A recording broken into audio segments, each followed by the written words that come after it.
평범한 사람들의 비범한 삶의 이야기 팟캐스트 을들의 당나귀 귀 시즌 3. 오늘을 살아가는 여성 노동자들의 어려움을 속 시원히 파헤쳐줄 평범한 여성 노동자들의 비범한 이야기 을들의 당나귀기 방송을 시작하겠습니다. 네, 저희가 지금 최장의 휴가를 보내고 만난 거죠. 네, 그렇습니다. 예, 그래서 근황이 어떠신지도 굉장히 궁금한데 서로 근황도 나누고 인사도 나누면서 오늘의 팟캐스트를 진행을 해보도록 하겠습니다. 손희정 선생님. 저부터 할까요? 네. 예, 안녕하세요. 손희정입니다. 예, 되게 신나는 열흘 휴가를 보내고 왔고요. 처음인 것 같아요. 그렇죠. 이렇게 길게 쉰 건 처음이고 앞으로도 한 10년쯤 있어야 또 한 열흘 정도 노는 날이 온다고 하던데 네. 예, 저는 그 긴 연휴 동안에 계속 오늘의 을당 녹음을 준비를 했고요. 와우. 네, 오늘 소개할 책들을 좀 읽느라 시간을 보내고 굉장히 좋은 휴가였었던 것 같습니다. 저희가 녹음 시작하기 전에 이미 회의를 1시간 반을 해가지고요. 약간 진이 빠진 상태인데 힘을 내서 흥미로운 이야기들을 오늘도 나눠보는 것으로 하겠습니다. 네. 저희가 지금 책이 지금 각자 앞에 한 3권씩 쌓여 있어요. 네, 저도 오늘 그 주제와 관련된 책을 읽은 지가 좀 지나가지고 다시 읽느라고 어제는 꽃밥 팟캐스트 준비하느라 하루를 보냈고요.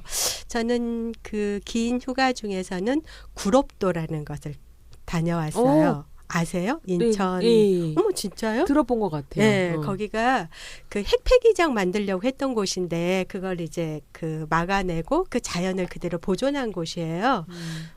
총 7가구. 살고요. 섬 전체에. 주민이 한 20명도 안 되고. 뭔가 구롭도 사진전 이런 거 본 적이 있는 것 같거든요. 정말 아름다운 섬이었어요. 길도 하나여서 길을 잃어버릴 염려가 없이 그 길 따라서 이렇게 올라가면 되는 그런 아주 즐거운 여행을 저는 또 하고 왔답니다. 네. 저희가 아직 뭐랄까요. 나사가 다 안 조여져가지고 막 핸드폰 벨 울리고요. 막.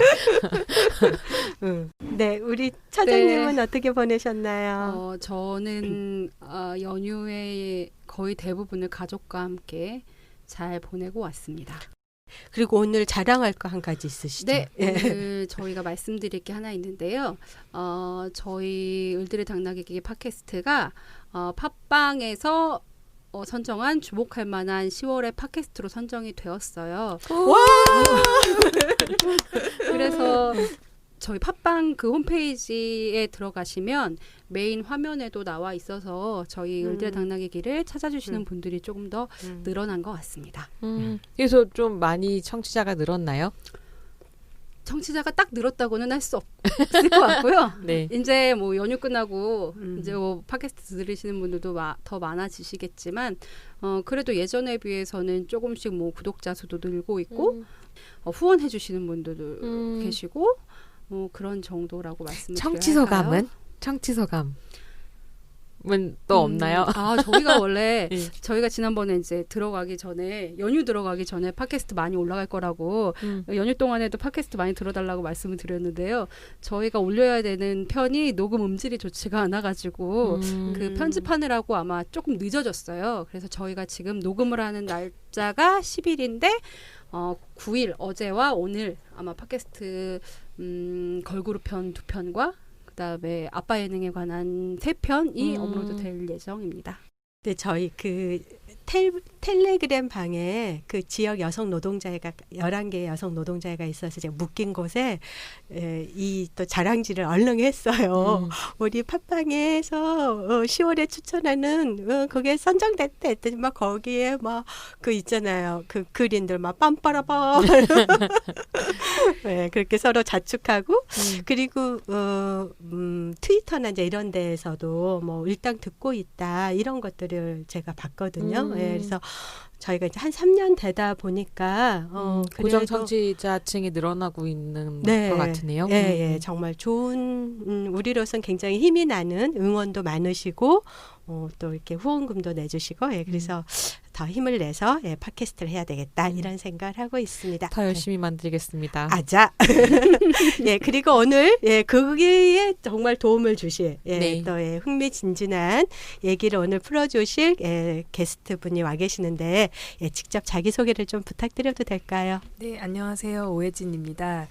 네, 저는 문학 연구와 문학 평론을 하고 있고요. 을당의 오래된 애청자고 저도 홍보를 많이 했기 때문에 아마 청취율 상승에 제가 좀 일조하지 않았을까 내 지분이 있다.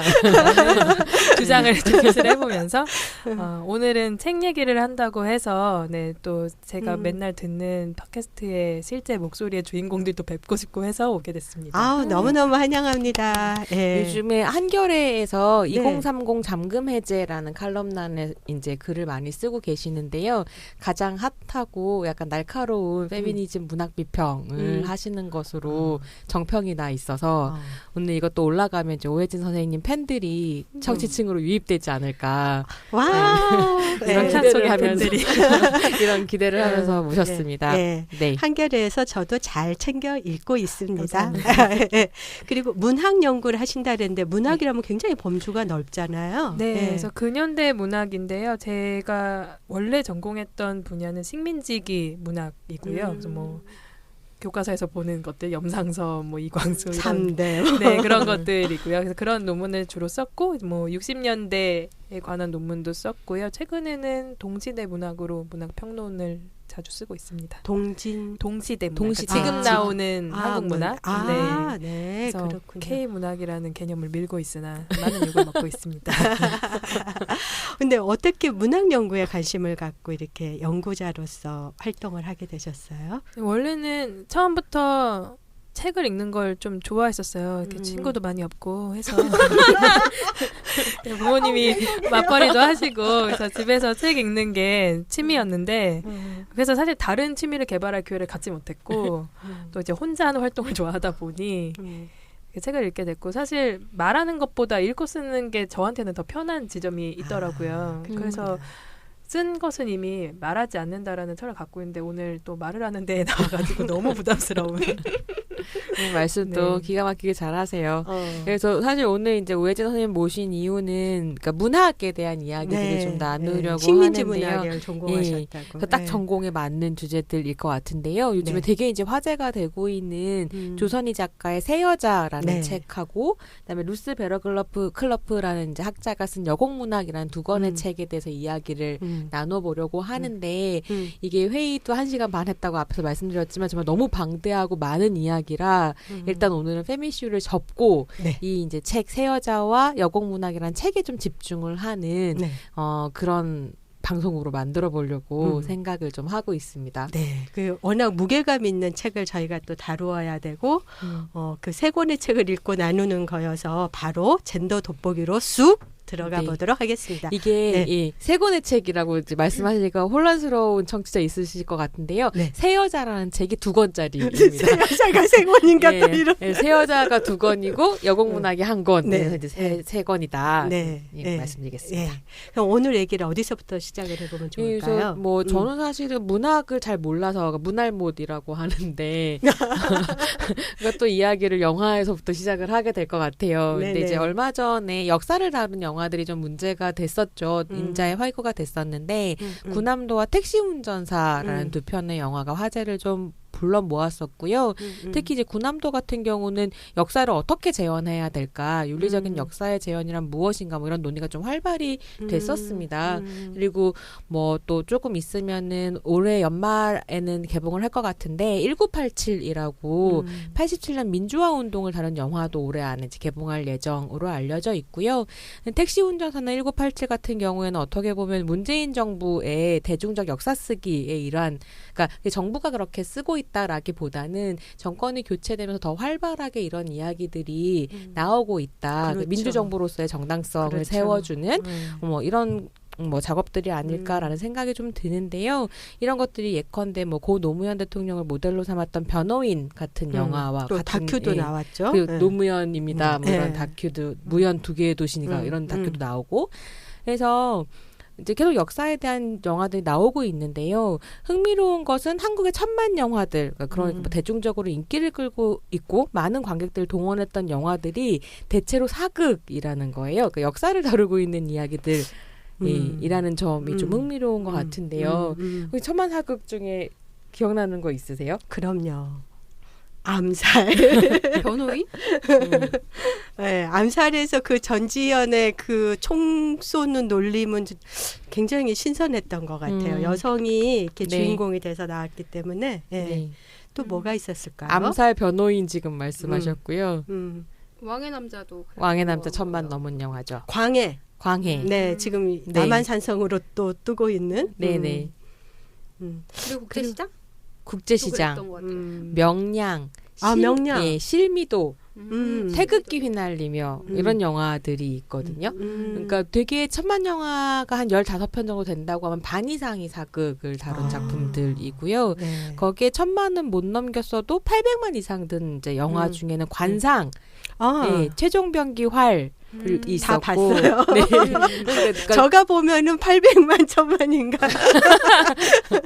그리고 지금 이제 선생님 좀 전에 말씀하셨지만 남한산성이 네. CJ에서 100억 넘게 투자한 작품이라서 사실은 이제 꽤 많은 관객들을 동원할 거다라는 기대를 모으고 있는 작업들인데요. 그러니까 이렇게 보면 사실은 인기를 끌고 있는 작품 중에 사극이 굉장히 많은 거죠. 근데 흥미로운 것은 사극이 점점 많아지고 있는 이런 경향과 함께 사실 제가 늘 이제 일당에서 말씀드렸던 남성들은 과대재현되고 여성들은 상징적으로 소멸되고 있다라는 현상이 함께 오기도 했거든요. 한번 살펴볼까요? 암살, 광해, 왕의 진짜 다 네. 남성 주인공인 네. 암살에서 이제 그 안호균 하나를 빼면은 지금 네. 거의 다 전부 다 네. 남자들만의 네. 이야기이고 그래서 이런 영화들에서 역사는 언제나 남자들만의 것이었던 거죠. 그러면서 이제 얼마 전에 어떤 일이 있었냐면 까칠남녀에서 우리에게는 더 많은 페미니스트 선생님이 필요하다라는 주제를 가지고 이제 녹화를 하는데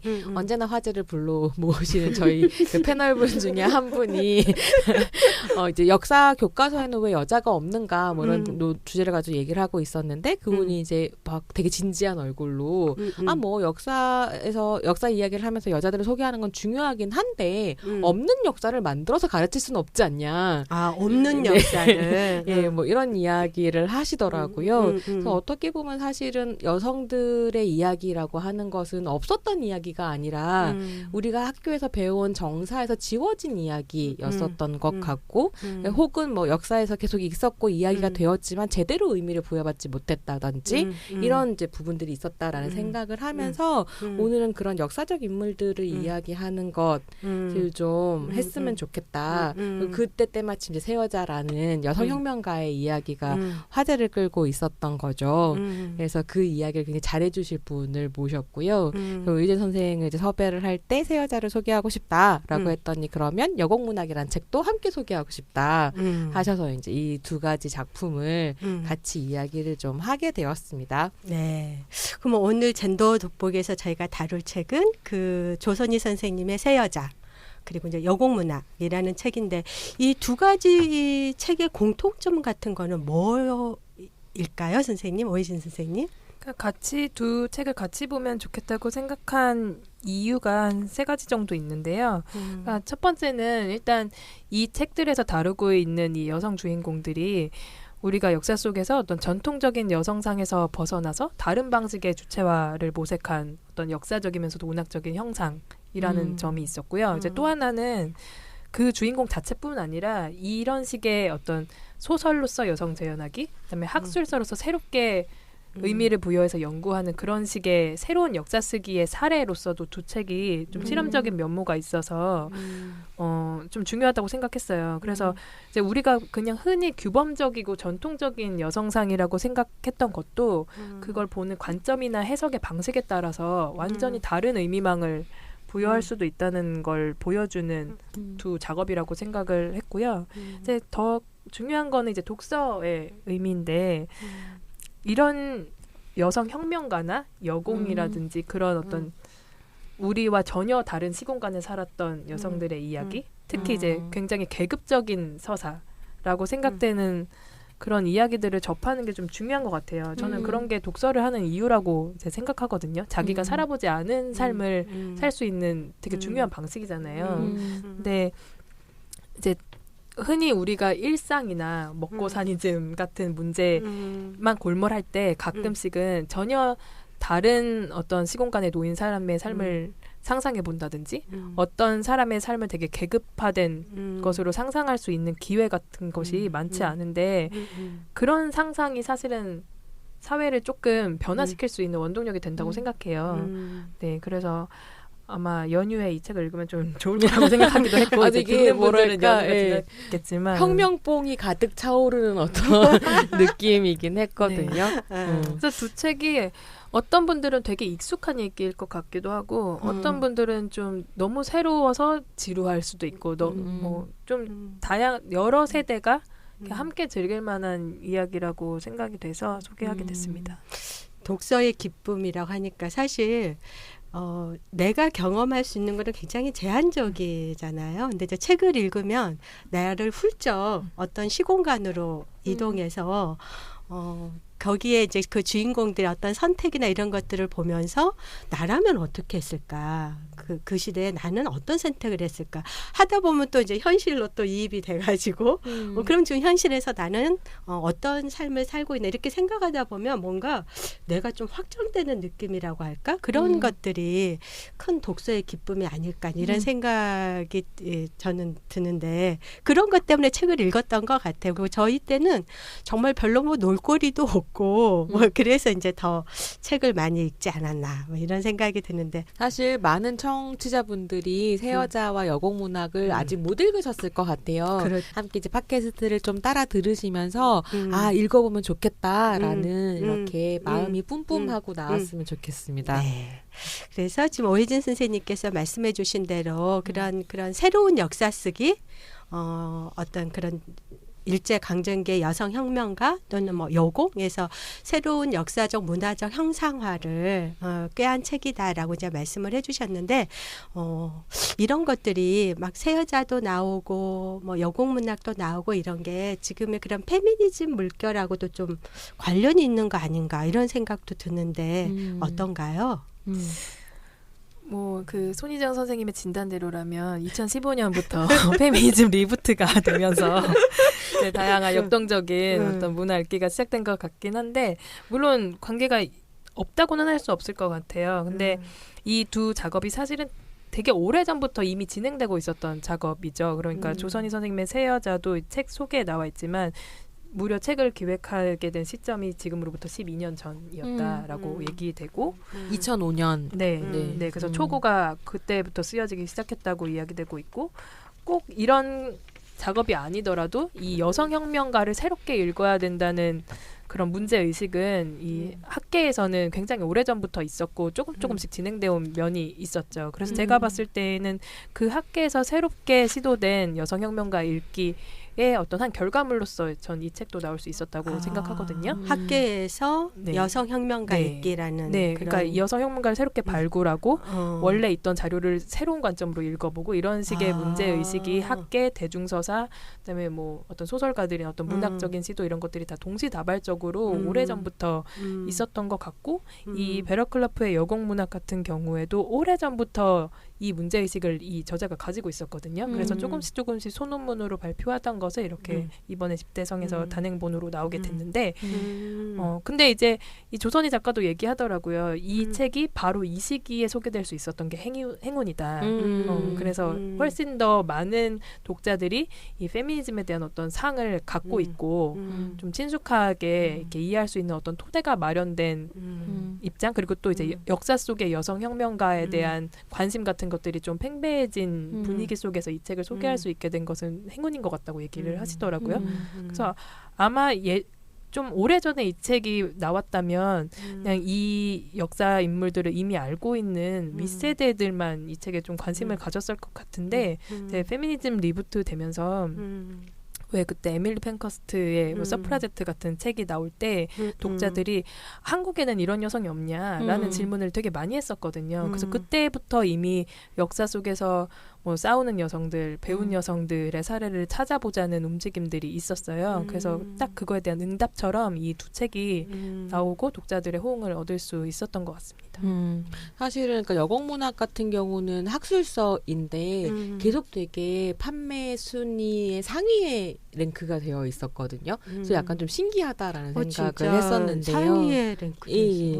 꽤 팔린 것 같고 그러니까 그런 학술서들 안에서는 네. 그래서 그러니까 어떻게 보면 지금 오혜진 선생님 말씀하신 것처럼 독자층과의 접속이라고 이야기하는 것을 생각했을 때는 페미니즘 리부트의 영향 안에 있다라고 얘기할 수 있겠다는 생각이 좀 들더라고요. 아까 이제 저희가 그 손희 선생님이 영화 얘기하면서 거의 다 남성 주인공 역사 다룬 영화인데 이제 그런 얘기 해주셨는데 거기에 대해서 그렇게 어떤 남성의 시선으로만 읽혀졌던 한국의 근현대사에 대해서 여성의 눈으로 또 이제 그걸 다시 재해석하고자 하는 그런 흐름들 속에 이러한 새 여자 책도 정말 행운인 것 같아요. 그래서 어디 이제 어디서 들은 이야기인데 어쨌거나 새 여자 같은 경우도 영화 쪽에서 관심을 지금 가지고 있다라고 들었고요.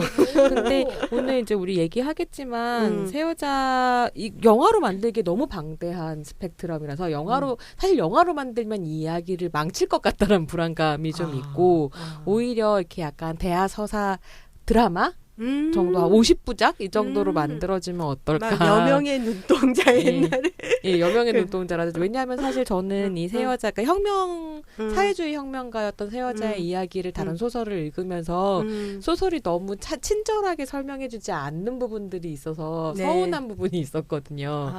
그러니까 예를 들면 어떤 거? 뭐 예를 들면 그런 부분 나오는데 허정숙이라는 인물이 5번을 결혼을 한 되게 드라마틱한 삶을 산 인물이기도 한데 이전 파트너랑 헤어지고 새로운 파트너를 만나러 갈 때 이 헤어지는 방식이나 이런 것들이 어떤 대화를 나누고 어떻게 헤어졌는가 이런 것들이 좀 궁금한데 한 줄로 그래서 허정숙은 그를 떠나고 누구를 만났다 이렇게 넘어가거든요. 네, 근데 아마 의도된 재현이었을 텐데 그러니까 사적 관계 안에만 가두지 않으려는 거일 수도 있고 근데 그런 걸 약간 드라마틱하게 보고 싶은 거죠. 감옥에 갇혀있는 남편한테 이혼을 하러 가는 장면이 나오는데 되게 길고 막 이렇게 구구절절 나올 줄 알았거든요. 근데 그냥 이혼 서류를 가져가서 도장을 찍고 나왔다가 끝이에요. 맞아요. 그래서 드라마화되면 좋겠다. 오혜진 선생님 표정이 그게 궁금하니? 이런 표정으로. 저는 근데 그런 감명한 문체가 사실 이 소설의 미덕이라고 생각하기도 했거든요. 그래요? 그러니까 남성 혁명가들에 대한 소설적인 재현의 시도가 그 전에도 있어요. 사실 계보가 꽤 있어요. 맨 처음에는 이제 시문이라는 그 상록수, 우리가 알고 있는 상록수라는 소설의 작가가 이제 시문인데 이 시문이 실제로 박헌영, 주세죽이랑 상해에서 이제 혁명 활동을 했었거든요. 그래서 그때 그 상해 시절의 혁명 활동을 이제 동방예인이라는 장편 소설로 썼었어요. 그리고 이제 뭐 그 이후에 80년대 유명한 노동문학 르포 작가인 안재성도 그 남성혁명 작가들 얘기를 썼고 최근에는 이제 코레예바의 눈물이라고 손석춘 선생님이 주세죽을 주인공으로 한 소설을 쓰기도 했는데 여성혁명가들에 대한 우리의 궁금한 점들, 뭐 사적 생활들 특히, 뭐 연애, 뭐 결혼, 입연, 출산 이런 얘기 쓸데없이 묘사가 되게 장황하고 지나쳐요. 그 남성 작가들이 썼을 때 쓸데없이 호기심을 이제 나는 쓸데없는 걸 원한다. 그렇다기보다는 그런 묘사를 이제 한번 시작하게 되면은 사실 그런 묘사 자체가 나쁜 건 아니지만 그러니까 묘사 위주의 이야기를 쓰고자 하는 게 아니라 이 유장한 역사적 흐름의 주인공으로 이제 여성을 놓고 싶어했던 작가의 욕망이 있는 것 같아요. 이 새 여자 같은 경우에는. 그래서 사실은 남성이 중심으로 한 대하서사 같은 경우 굉장히 묵직하고 이렇게 무게감 있는 태백산맥 딱 그런 거잖아요. 근데 거기서 이제 여성은 어떤 이야기의 재미를 조금 주는 요소로 가미된다거나 뭐 그래서 항상 그런 되게 굵고 긴 장편 소설에서 가장 재밌는 부분은 역시 항상 뭐 야한 이야기가 나오는 장면들이잖아요. 태백산맥의 그 누구였죠? 도서관에 가면 그 부분만 까맣게 되는 뭐 다들 경험이 있으실 거라고 생각하는데 그래서 사실 여성 혁명가가 주인공인 이 묵직한 대하 소설을 보는 재미가 있었어요. 저한테는. 그러셨군요. 물론 이제 막 친절한 묘사는 정말 없습니다. 그래서 어떤 분은 되게 지루하기도 하고 좀 딱딱하게 읽히기도 할 텐데 이 여성혁명가들이 놓은 역사적인 흐름 자체를 보여주는 데에는 이 감명한 문체가 한몫을 했다고 네, 생각되기도 하더라고요. 의도된 전략이었다라고 생각이 그리고 또 기자 되네요. 출신이에요, 이 작가가. 네, 그러니까 네. 원래부터 좀 그런 문체를 가지고 있기도 했겠죠. 또 본격적으로 좀 책 이야기를 해봐야 될 것 같은데요. 네네. 1부에서는 그래서 오늘은 일단 새 여자 얘기를 하고 네. 2부에서 이제 여공문학을 다루려고 합니다. 그래서 뭐 앞에서 조금씩 얘기했는데 책을 안 읽어보셨거나 전혀 모르시는 분들은 도대체 이게 무슨 내용인데 저렇게 이야기를 하나 싶으실 수 있을 것 같은데요. 새 여자에 대한 책 이야기부터 조금 이제 설명을 해주시면서 이야기를 시작을 해볼까 싶은데요. 네, 선생님 책을 간단히 이야기를 좀 해봐 주실까요? 네. 일단 새 여자라는 이 제목에 걸맞게 1920년대 이제 신여성, 그러니까 배운 여성이죠. 학교에서 정규 교육을 받고 이제 마르크스주의를 만나서 막스걸로 성장을 해서 한국 정치 사상 이제 여성혁명가라는 이름으로 기록된 새 여자 허정숙, 주세죽, 고명자의 일대기를 다루고 있어요. 근데 이 새 여자가 1901년, 1902년, 1904년 이렇게 같은 시기에 비슷한 시기에 태어났고 사실 이 여성들은 혁명가이기도 했지만 이 남편들이 더 유명해요. 그래서 이 허정숙은 또 굉장히 유명한 혁명가였던 임원근의 부인이었고 물론 그 이후에 남편이 5번 정도 바뀌는데 어쨌든 그런 걸로 유명했고 그다음에 주세죽은 또 익히 잘 알려진 박헌영의 파트너였고요. 그다음에 고명자 같은 경우에도 김다냐의 연인이고 여운형의 수영딸로 이렇게 역사에 남아있는 인물인데요. 그래서 이 걸출한 남성혁명가들의 파트너로서 더 많이 알려진 인물들인데 사실은 이 세 여자들이 본인이 직접 혁명가이기도 했다는 사실에 이제 초점을 맞춰서 소설적인 어떤 서사화의 욕망을 자극한 거죠. 네, 그래서 물론 혁명가, 식민지기의 혁명가라는 것 자체가 되게 영화로도 만들어보고 싶은 어떤 욕망을 자극하기도 하고 그래서 소설로도 많이 만들어졌어요. 그래서 뭐 박헌영, 임원근, 김다냐, 또 뭐 이재유, 김원봉, 이관술, 김산, 박열 뭐 들어본 이름도 있으실 텐데 이 남성혁명가들에 대해서는 연구도 굉장히 활발하지만 대중서사로 만들려는 흐름도 있는 거죠. 특히 요즘 영화가 되게 집중하고 있는 부분이 일제강점기에 그렇죠. 박열. 네, 거의 최근에 나온. 뭐 만주, 상해 이런 데를 넘나들면서 총을 가지고 이렇게 액션이 가능한 어떤 주인공으로 지금 혁명가가 보니까 또 나오잖아요. 김구 영화 하나 개봉할 네, 예정이죠. 조진웅 씨 나오는 개봉하지 않았나요? 개봉했나요? 네. 네. 했나요? 아직 안 아직 안 했어요. 했나요? 네. 광고는 봤는데 네, 제가 아직 모르는 거 보니까. 네. 그러니까 사실 이 혁명가들이 그런 허구 서사로 만들고 싶게 하는 그런 아우라가 있는 건 맞아요. 그러니까 식민지기에 정말 이렇게 핍박받고 억압받는 그런 민중의 초상으로만 있는 게 아니라 혁명가들이 유일하게 해외를 돌아다니면서 막 외국인과 만나고 직접 총을 가질 수 있었고 어떤 이동성이 있는 그리고 항상 이제 합법과 불법을 넘나들면서 어떤 이 세계를 다시 만들고자 하는 굉장히 드라마틱한 욕망을 가진 형상이기 때문에 누구든지 영화나 소설로 만들어보고 싶겠죠.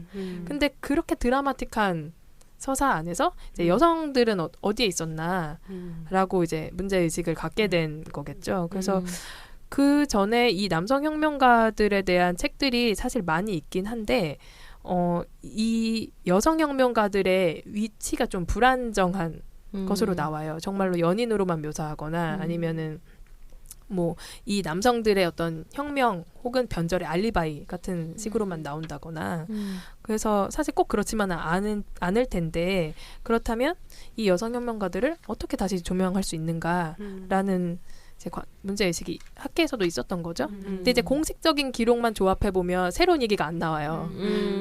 그냥 누구의 부인이었다, 혹은 뭐 혁명가가 아니었다, 혹은 그냥 또 뭐 어떤 단체의 어떤 직책을 맡고 있었다. 그냥 요 정도의 사실적인 기록만 있으니까 그 기록만으로는 이 여성들이 실제로 어떤 삶을 살았는지 알 수 없으니까 이런 소설 어떤 허구의 작업을 통해서 조금 어떤 인간적인 면모도 짐작하게끔 하게 되고 이 여성들이 놓여있던 맥락이나 인간 관계도 그런 것들도 묘사할 수 있는 점이 좀 흥미로웠던 것 같아요.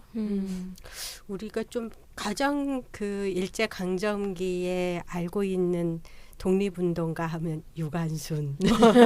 근데 이제 그것도 매우 피상적으로 알고 있거나, 근데 이제 요즘에는 작년부터인가는 뭐 어떻게 그 서대문 형무소에서 송고문이 얼마나 그악했는지 이제 이러한 자료들도 나오기도 하고 좀 더 자세하게 그 아우네 상태에서 그 만세운동 했던 그런 장면들, 뭐 부모 두 분이 다 그날 장터에서 돌아가시고 이런 그 짧은 시 같은 것도 돌고 이러면서 조금은 더 역사에 대한 관심 같은 거를 갖게 되는 그게 이제 이런 천만 영화를 넘어서는 영화들이 역사물이어서인지 아니면 우리가 경험한 촛불혁명이나 이제 이런 것 자체가 굉장히 그런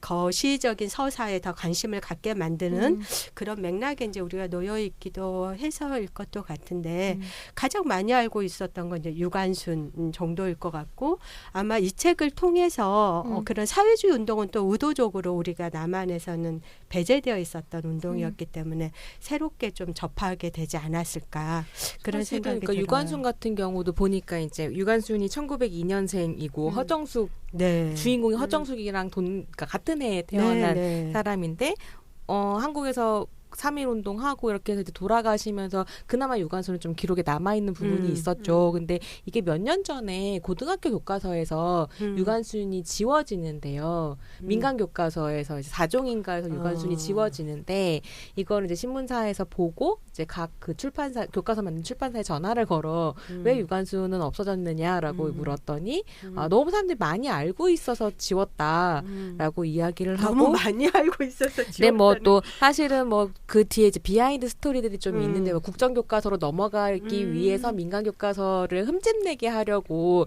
유관순이 없어진 걸 크게 문제 삼았다 뭐 이런 이야기도 있고요. 근데 어쨌거나 중요한 건 그런 식의 몇 안 되는 여성 인물들도 교과서에서 사라지고 있는 현실이기도 하다는 거죠.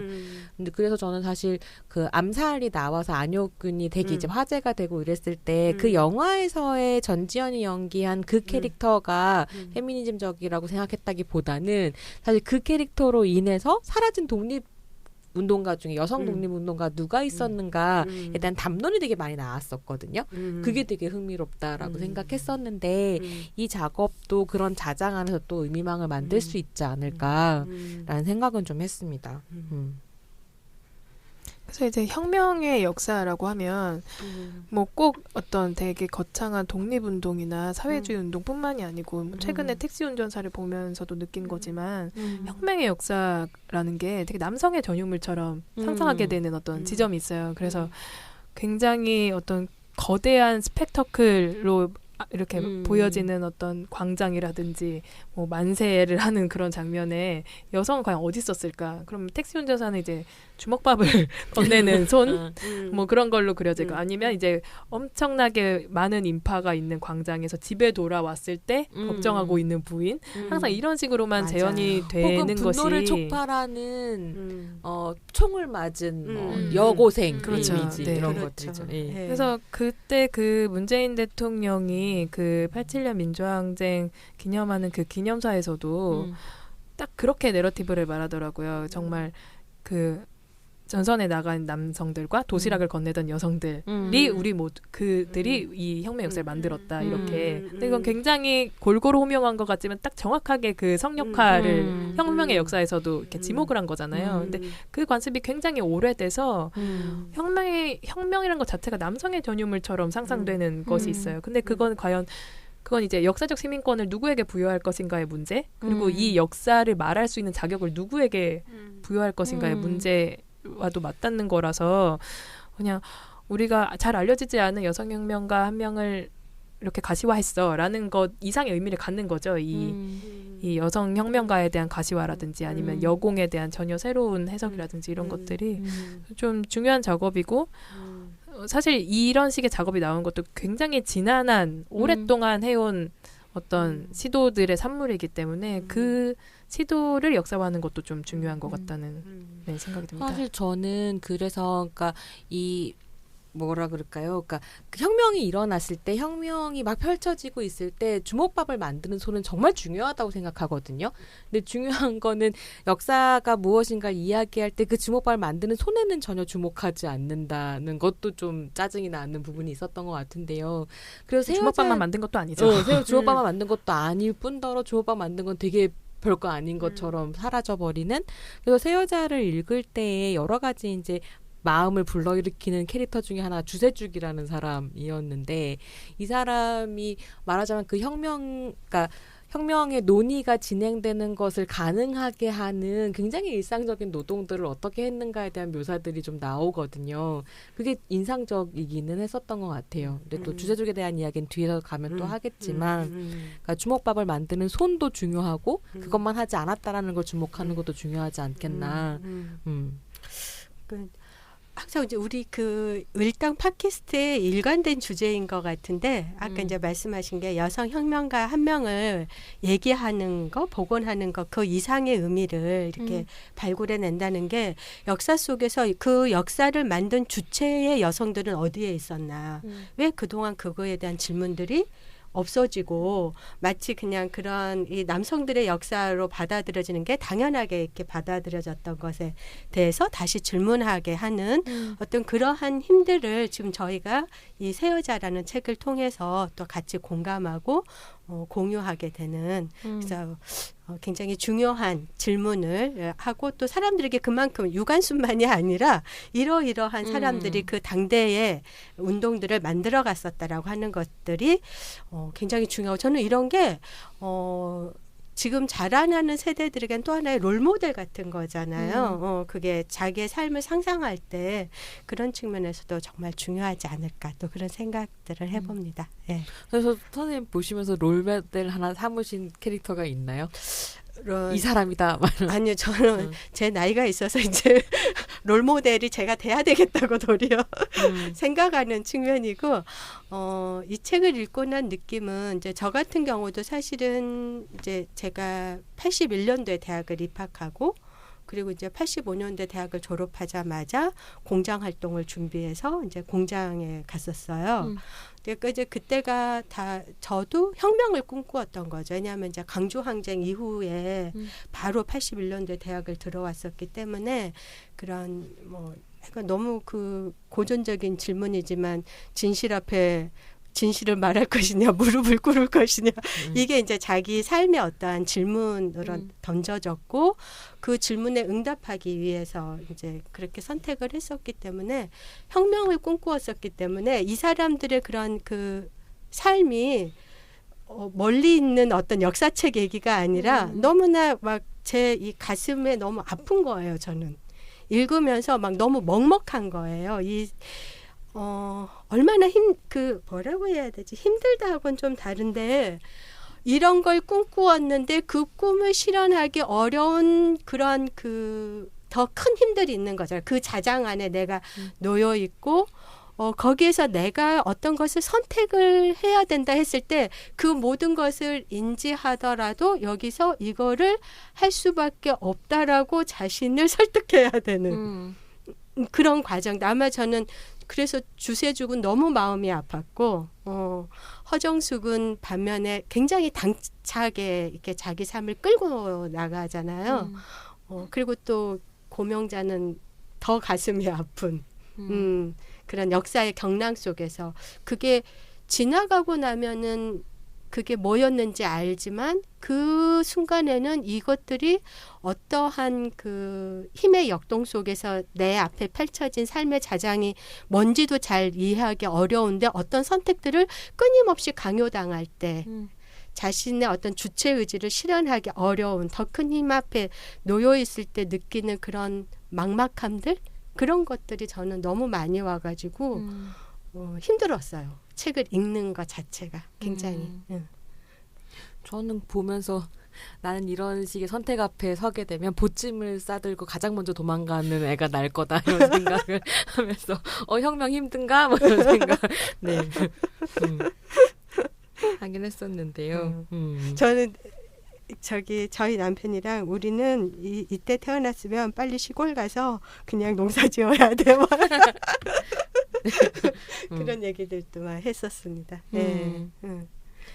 또 이 책에서 좀 더 주목할 만한 건 뭐가 있었을까요? 그러니까 이 세 여자의 남편인 임원근, 박헌영, 김다냐가 이제 그 식민지시기 혁명 트로이카라고 불렸던 사람들이에요. 근데 물론 한국에서는 또 오랜 반공주의 때문에 그 사회주의 운동사 자체가 지워져 있은 지 꽤 오래됐죠. 그래서 아마 복권된 지도 얼마 안 돼서 이 남성 혁명가들을 재현하는 것도 쉽지만은 않은 거였는데 이제 이 여성 트로이카를 재현하는 것이 정말 찾아봤는데 대중서사로는 정말 거의 하나도 없어요. 특히 그걸 또 여성 작가가 쓴 건 또 없고 그래서 물론 어떤 분에게는 이 세 여자가 그리는 역사의 장면들이 좀 익숙하기도 하고 또 한편으로는 그런 묘사 없음 이런 것들이 어떤 소설적 재미를 반감시키기도 할 텐데 이 여성 혁명가를 전면에 등장시킨다는 것 자체가 주는 새로움이 저한테는 있었어요. 이 소설사의 계보에서 혁명 소설가 혁명가를 이제 소설화하는 어떤 계보에서 그 지점이 사실 되게 새롭고 그리고 이게 어떤 대중미디어에서 재현되어 온 여성혁명가의 상과도 이제 거리두기를 하는 지점들이 있거든요. 그래서 식민지 시기에도 이 세 여성이 보도됐던 그런 사례들이 있는데 이제 두 가지 장면에서 이제 이 여성 혁명가들이 자주 검색이 돼요. 이제 하나는 이제 스캔들의 주인공이죠. 그래서 되게 대중미디어에 전면적으로 보도됐던 사례는 이 혁명가들이 이제 20년대에 주로 활발하게 활동을 하다가 30년대에 이제 체포되게 되는데 그때 이제 사회주의 괴멸운동이 엄청 활발하던 때라서 혁명가들이 대부분 감옥에 가거나 아니면 이제 해외로 가는 거죠. 근데 그랬을 때 이제 감옥에 남성 혁명가들이 갔을 때 이 부인들은 어떻게 정절을 지킬 것인가 이 문제가 굉장히 큰 사회 문제로 대두돼요. 뭐죠? 70년대에 그 사우디 중동으로 돈 벌러 그렇죠. 갔을 때 그래서 그 여자들이 막 총바람 나고 이 여자를 어떻게 관리할 것인가 이게 큰 사회 문제였잖아요. 그래서 드라마를 되게 많이 얘기했고 근데 이때에도 그랬던 거예요. 그래서 이 감옥에 가 있는 동안 여성 혁명가 이 부인들은 수절해야 할 것인가 말 것인가로 이제 잡지 특집이 되게 많이 나와요. 그래서 특히 삼천리 같은 그 당시의 대중 잡지에서 그런 식으로 그냥 소비되는 거예요. 네, 설문 조사를 해요 실제로. 네, 어떻게 할 것인가. 그래서 이제 뭐 실제로 여기에 남성 혁명가, 여성 혁명가들이 전부 대답을 하는데 이제 뭐 성욕은 뭐 억제할 수 없는 것이기 때문에 뭐 수절을 꼭 강요할 수 없다 이런 대답도 있고 아니면 그럼에도 불구하고 어떤 의리로서 지켜야 한다 뭐 이런 대답도 있고 이제 여러 가지인데 이제 그런 설문들이 사실은 이제 허정숙처럼 이제 여러 번 남성 파트너를 바꾼 그런 여성들을 노리고 이제 시도된 것이기도 하고 정말로 이 남성 혁명가들의 자리 이 공백 자체에서 이제 어떤 이 여성들을 관리하기 위한 프로젝트로 나오기도 했었던 거죠. 이제 그런 식의 어떤 스캔들 주인공으로 나오기도 했고 이제 두 번째는 좀 결정적인 장면은 이제 그 혁명가들이 감옥에서 나올 때 사실은 다 전향서를 쓰고 나와요. 근데 이 전향서를 쓰고 나올 때 그 전향의 이유로 말할 때 항상 이제 부인을 거론하는 거예요. 자기가 혁명 활동에 이렇게 매진할 동안 집안을 돌보지 못했다. 그래서 자기 부인이 얼마나 고생했는지, 그래서 내가 왜 가정으로 돌아가야 하는지, 그러면서 이제 또 자기가 어떤 지켜야 될 가정, 사적 생활 같은 것으로 이야기되면서 이제 부인이 얼마나 고생을 했고 자기는 그 부인에게 충실한 어떤 생활을 해야 된다. 뭐 그런 것들로 이제 나오는 거죠. 그래서 부인이 또 어떤 전향의 알리바이처럼 등장하는 장면이 있어요. 그러니까 그런 걸 보면 이 혁명의 선언 안에서 이 여성 혁명가들은 스캔들의 주인공이거나 아니면 전향의 알리바이 이렇게 나오는 것이 되게 지배적인 재현인데 이 소설은 사실 그런 모든 재현으로부터 거리를 둔 거죠. 그래서 정말로 이 남성 혁명가들이 감옥에 있을 때 뭐 감옥에서 나오기 위한 기획 같은 거를 같이 한다든지 아니면은 이제 그 남편이 감옥에 가 있을 때 제2선에서 새로운 혁명 또 다른 그 혁명을 지속하기 위한 기획을 계속하고 있다든지 아니면 또 이제 그 물밑에서 다른 남성이나 어떤 조직들과 혁명활동 지속하기 위한 어떤 루트 같은 거를 뚫고 있다든지 그런 식으로 재현을 한 것이 사실은 굉장한 집요함으로 그런 재현을 한 거죠. 네, 그 점이 좀 새롭다고 생각했더라고요. 저는 책 처음이 그 1920년 상해에서 딱 시작을 하잖아요. 그러니까 이제 1919년 3.1 운동의 영향으로 정말 조선의 독립을 추구하고 그리고 이제 그 계속 여기서 많이 나왔던 게 그 당시에 남자들의 축첩 있잖아요. 남자들은 막 축첩하는데 여자한테는 그런 정절을 요구하는 이제 그런 이중성에서 가장 이제 극명하게 남녀의 차이가 이제 차별이 드러나는 건데 그래서 이제 여성 해방을 꿈꾸고 그래서 이 신학문을 공부한 이 세 여성이 이제 그 상해에서 만나는 이제 그런 장면으로 출발하는 거에서 저한테 딱 그 꽂혔던 그 글귀가 뭐였냐면은 그들의 수물은 비장하고도 상쾌했다. 네. 그래서 저의 수물도 좀 생각이 나보고 이제 그랬었거든요. 근데 이제 허정숙이 그 편지를 쓰고 나오는데 아버지가 반대했잖아요. 상해로 가는 거를 공부하려면 뭐 일본인가 어디로 가라 그랬더라. 뭐 일본인가 미국인가 뭐 일본으로 가라 뭐 이렇게 했는데 이제 상해는 위험하다. 아편도 심하고 뭐 어쩌고 인신매매도 심하고 이러는데 거기에 편지에 이 여식은 나이 20에 혼처를 정하는 일보다 인생의 뜻을 세우는 일이 시급합니다. 근데 이제 이 혼처를 정하는 일보다 애가 그 글귀에서 이게 그런데 그 주세죽이나 고명자나 다 가정에서 벗어나서 자기의 어떤 독자적 삶을 세우겠다라고 하는 것이 이 출발이잖아요. 동이라. 그래서 그런 것들이 이렇게 그려지는 게 굉장히 반갑고 왜냐하면 저도 그랬으니까. 집 밖을 나오는 것부터가 혁명의 시작이라고 이제 의미하고 있죠. 이 책은. 네. 그래서 그 부분을 그렇게 그려주는 거, 얘기하는 거, 그 여성들의 그런 독립운동의 출발이 어디였었을까 했을 때 그런 지점에서 정말 이 책의 새 여자라고 이름을 준 게 너무 적확하다 이런 생각했어요. 네. 사실 보면 그러니까 그 허정숙 같은 경우는 어쨌거나 1902년에 태어나서 1991년인가에 죽죠. 네, 그러니까 네. 거의 90에 가깝게 네, 살고 나중에 북한에서는 이제 되게 고위 관직까지 올라갔었던 걸로 되어 있는데 그러면서 이제 계속 5명의 남자들을 만나서 연애를 하잖아요. 그러니까 정절이라는 거는 거의 관심이 없는 사람이기도 하고 뭐 조선의 누구 이런 식으로 비교하는 거 별로 좋아하진 않지만 조선의 콜론타이라고 얘기할 만한 어떤 실천들을 했었던 것 같은데 되게 재미있었던 건 그렇게 연애를 할 때 꼭 상대편 당파에 있는 남자들과 연애를 해서 또 이 연애라는 게 단순히 성적 자유만 얘기하는 게 아니라 변절을 의미하기도 하고 뭐 이렇게 좀 정보를 새나가게 하는 어떤 구멍처럼 이야기가 되기도 하고 이런 부분들이 묘사가 되는 것도 좀 재미있었던 것 같아요. 어떻게 생각하세요, 오이진 선생님? 네, 저도 흥미롭게 본 대목인데 이제 그 당시 식민지 시기의 반사회주의 담론, 그러니까 일제가 유포하고 싶어했던 사회주의에 반대하고자 하는 그런 담론이 있는데 그 내용 중에 하나가 사회주의자들은 성적으로 문란하다는 거예요. 네, 그래서 이들은 뭐 파트너도 공유한다. 재산을 공유하듯이 파트너도 공유한다. 그러면서 이게 성적인 문란으로 이 사회주의자들을 각인시키고자 하는 것이 그 당시 일제의 전략이기도 했어요.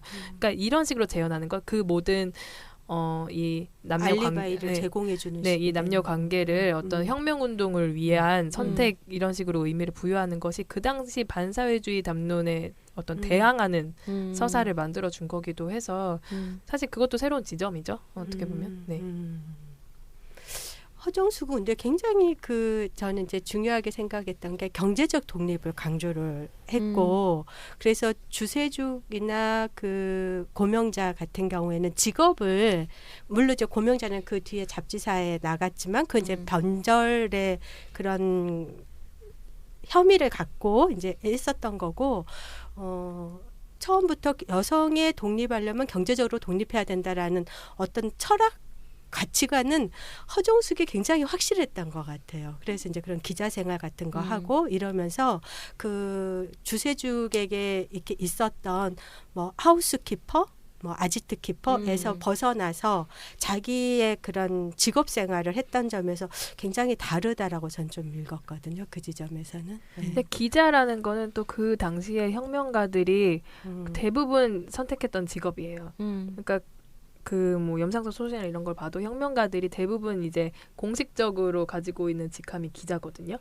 그 실제로 이제 조선일보는 거의 그 당시에는 빨갱이들이 모여 있는 우리 말로 하는 거, 그러니까 그 혁명가들이 그랬더라고요. 대거 있는 신문이기도 했어요. 물론 또 나중에 또 변하지만 그래서 그런 기자들이 이 책에서도 전 조선 기자회 뭐 그런 네. 그날 딱 혁명의 어떤 거사가 네. 일어나는 걸로 네. 묘사되어 있는 것도 이제 실제 있었던 일인데 네. 그러니까 그 기자가 가지고 있는 인적 네트워크, 정보력 이런 것들이 실제로 혁명의 네트워크로 작동했던 지점도 있고 그래서 물론 그 허정숙이 기자를 선택했던 것은 어떤 경제적 독립의 이유도 있었지만 이제 혁명 활동을 하기 위해서 가장 이제 적절하게 선택할 수 있었던 그런 직업이기도 했을 거고 주세족 같은 경우에는 이제 아지트키퍼와 하우스키퍼라는 그 프레임이 있어요. 여성 혁명가들을 볼 때 이제 하우스키퍼는 말 그대로 가사 도우미 같은 말하자면 이제 혁명가들이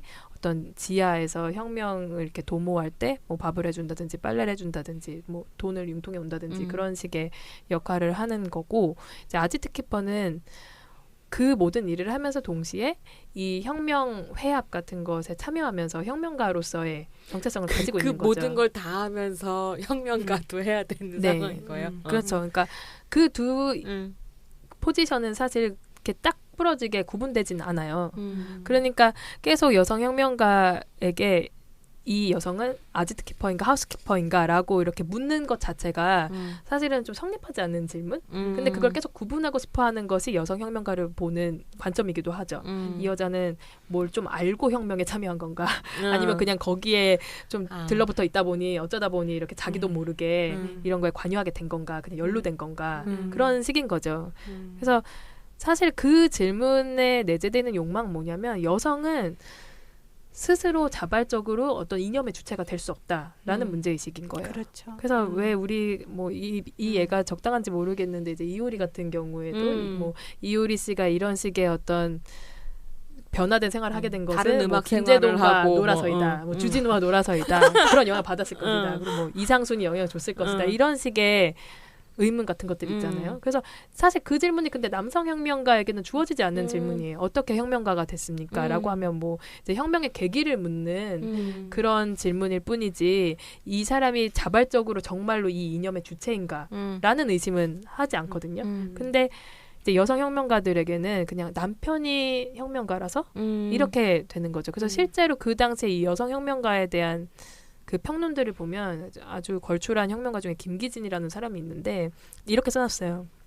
여성이라는 것은 민족주의자에게로 가면 민족주의자가 되고 사회주의자에게로 가면 사회주의자가 되는 모양이다. 하면서 이렇게 되게 비아냥하면 거리면서 쓴 기록이 있는데 이제 최근의 연구의 동향은 여성은 민족주의자라서 민족주의자에게 가고 사회주의자라서 사회주의자에게 간다로 이제 그 관점을 변화시키려는 그런 흐름이 있습니다. 약간 너무 흔하게 여자는 텅 빈 그릇이라서 담기는 것대로 색깔이 바뀌는다라고 하는 가부장제의 어떤 사고방식이 혁명가한테도 그대로 가는 거죠. 저희 80년대에도 있었어요. 그거를 전문 용어로 남편이즘이라고 아우 어떻게 딱 그런 식으로 거예요. 비하를 그때도 이제 저희가 뭐 그 사회 구성체 논쟁하면서 워낙 치열하게 사상 한국 사회를 어떻게 볼 거냐. 그래서 이 민주화를 어떻게 시킬 거며 뭐 이런 게 그런 사구체 논쟁 이제 이런 거에 워낙 심했었을 때 그런 얘기들이 이제 또 많았고 남편이 혁명에 할 수 있도록 물심양면으로 도왔다. 라는 네. 지금 그 얘기를 들으면서 생각났던 건 이제 오혜자 선생님이랑 새 여자에 대해서 이야기할 때 되게 인상적으로 얘기하셨었던 게 그러니까 네. 혁명의 젠더와 젠더의 혁명이라고 하는 질문을 이 책이 좀 다루는 것 같다라는 얘기를 했었거든요. 근데 그런 생각이 드는 건 이때까지 역사가 혁명을 기록하는 방식은 명백하게 남성으로 젠더화된 방식이었고 그랬을 때 그 안에서 그럼 또 여성들은 자기의 혁명을 어떻게 했는가라는 것도 같이 좀 질문해 볼 수 있는 책인 것 같아요. 네. 그래서 이제 그 혁명은 정말로 남성의 전유물인가라는 질문을 던진다는 점에서는 이제 혁명의 젠더를 묻고 있는 거고 동시에 그 모든 것이 전통적인 성역화를 뛰어넘어야만 가능했다는 것 그리고 여성의 어떤 이념적 주체, 운동의 주체가 될 수 있는가라는 그 물음에도 답해야 됐다는 점에서는 또 젠더의 혁명을 감행했던 것이기도 하죠. 그래서 이제 제가 생각하기에 한반도에서 여성혁명가로 산다는 건 바로 그 두 질문에 동시적으로 답해야 되고 그 두 질문이 자기에게 주어진다는 것을 전략적으로 이용해야 하는 것이었다고 저는 이제 얘기하고 싶은 거죠. 그러면 이 책 사실 그래서 주세죽이 그러니까 허정숙은 되게 페미니스트이고 아까 이제 코론타에도 언급했었지만 되게 페미니스트로 보이고 그런 식의 문제의식을 갖고 살았던 것처럼 묘사가 되는데 사실 주세죽은 그러니까 박헌영의 아지트 키퍼로서 계속 뭐 있었던 것 같고 막 이제 감옥에 들어가면 허정숙은 자기 임원근이 감옥에 들어가면 이혼하고 딴 남자한테 가거든요. 근데 주세죽은 끝까지 박헌영 나올 때까지 기다렸다가 같이 이제 막 도망을 가고 막 이렇게 한단 말이에요. 그래서 읽었을 때는 사실 주세죽 자체는 그러니까 페미니스트로 혁명가일 수는 있겠지만 페미니스트는 아니지 않나라는 그러니까 혐의 같은 것들을 독자들이 가지게 될 것 같은데 주세죽이라는 인물은 좀 어떻게 또 평가할 수 있을지. 네. 그런 질문이 나올 수 있고 사실 그런 질문을 하게 하는 게 이 책의 미덕인 것 같아요. 근데 제 생각에는 이 허정숙, 주세죽 고명자가 애초에 처한 그 위치나 입지 같은 것이 다 달랐기 때문에 그런 식의 이제 단순 비교를 하기 좀 어려운 지점이 있는 거죠. 허정숙은 이미 허언이라는 이미 그 당시의 운동 지형에서 굉장히 거물인 그 허언 변호사의 어떤 보호 아래 있었고 딸 아버지인 거죠. 네, 허정숙의 그렇죠. 아버지. 그래서 이제 뭐 이런 직업을 택할 수도 있고 또 다른 어떤 분파의 남자 혁명가도 알고 있었고 그런 네트워크 자체를 접할 수 있었고 주세죽이 박헌영을 만나게 된 계기는 또 전혀 다른 거기 때문에 그러니까 그 여성이 그때 그 지점에서 선택할 수 있었던 선택지 자체가 너무나 다른 거죠. 그래서 누구는 이걸 했고 누구는 안 했다 이런 식의 비교라기보다는 이제 그런 이 여성들이 서로 다른 위치에서 어떤 선택을 했는가에 더 집중하는 것이 좀 더 생산적일 것 같고 이제 주세죽 같은 경우에는 드러나지 않은 사실이 또 많아요. 그리고 해석의 여지가 있는 부분도 있는데 이제 공식 기록만 보면 그 고려공청 중앙 간부의 회의록 주세죽이 이제 박헌영의 아내이기만 한 게 아니라 한 단체를 책임지는 위치라는 거, 그러니까 제2선 후보위원이라는 기록이 남아 있어요. 근데 이제 공적으로 이제 박헌영, 주세죽이 그 당시 혁명 지형에서 어떤 위치였는가를 보여주는 기록은 이런 숨겨진 기록들이 아니라 그 일제가 박헌영을 조사한 기록이거든요. 그 구금했을 때 이제 진술서 같은 걸 보면 이제 그때는 이런 식으로 나와요. 뭐 주세죽이라는 사람이 너희들의 회의에 참석했다고 하는데 사실이냐? 그러면은 뭐 이제 박헌영은 절대 그렇지 않다. 그냥 단지 우리 집이 방 한 칸이었고 이제 취사나 저녁 준비를 할 때 주세죽이 출입은 했지만 그 회합에 참여하진 않았다. 그러면 이제 또 경찰이 묻는 거예요. 그러면 너의 이상이라고 하는 공산주의에 대해서 주세죽은 어떤 생각을 갖고 있냐? 그랬더니 이제 박헌영이 그녀는 교육 수준이 낮아서 공산주의가 무엇인지도 모르고 공산주의는 물론 다른 사상 운동에도 하등의 흥미가 없다.